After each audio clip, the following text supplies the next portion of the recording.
উপমহাদেশের অন্যতম আধ্যাত্মিক সাধক বাউল সম্রাট ফকির লালন শাহ তার মৃত্যুর দিবসকে ঘিরে প্রতি বছরের মতো এবারও কুষ্টিয়ার কুমারখালীর ছেউরিয়ার আখড়াবাড়িতে শুরু হয়েছে লালন উৎসব।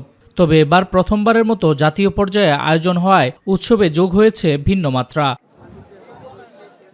3 দিনব্যাপী এই আয়োজন শুরু হয়েছে শুক্রবার। নান্দনিকভাবে সাজানো হয়েছে মেলা প্রাঙ্গণ। বাণিজ্যিক স্টল বাদ দিয়ে গুরুত্ব দেয়া হয়েছে লালনের জীবন দর্শন ও আধ্যাত্মিকতার চর্চায়।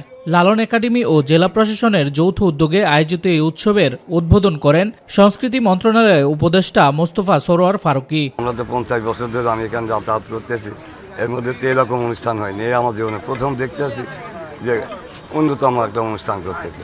কোরআনে একটা আয়াত আছে, লাকুম দিনকুম ওলিয়া দিন, যার যার ধর্ম তার কাছে।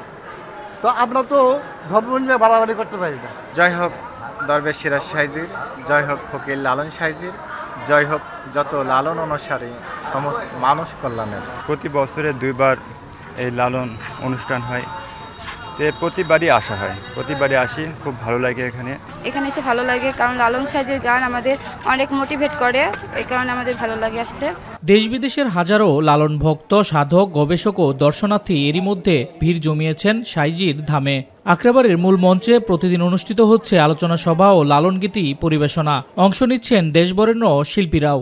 মেলায় আগত দর্শনার্থীদের নিরাপত্তার জন্য আইনশৃঙ্খলা মোতায়েন সহ সব শ্রেণীর সব ধরনের পরিকল্পনা গ্রহণ করেছি। লালনের যে জীবন আদর্শ, তার যে জীবন ধারণের পদ্ধতি, তার যে জীবনচর্যা, সেটি দেশবাসী এবং বিশ্ববাসীর সামনে উপস্থাপনই আমাদের এবারের এই তিরোধান দিবস এই জাতীয়ভাবে উদযাপনের মূল উদ্দেশ্য। আধ্যাত্মিকতা, মানবতা ও সাম্প্রদায়িকতা বিরোধী দর্শন নিয়ে প্রতি বছরের মতো এবারও ছেউরিয়ায় হয়ে উঠেছে মিলন মেলা।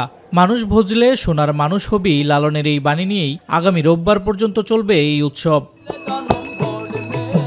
শামস তাবরিজ উচ্ছ্বাস, মাই টিভি নিউজ ডেস্ক।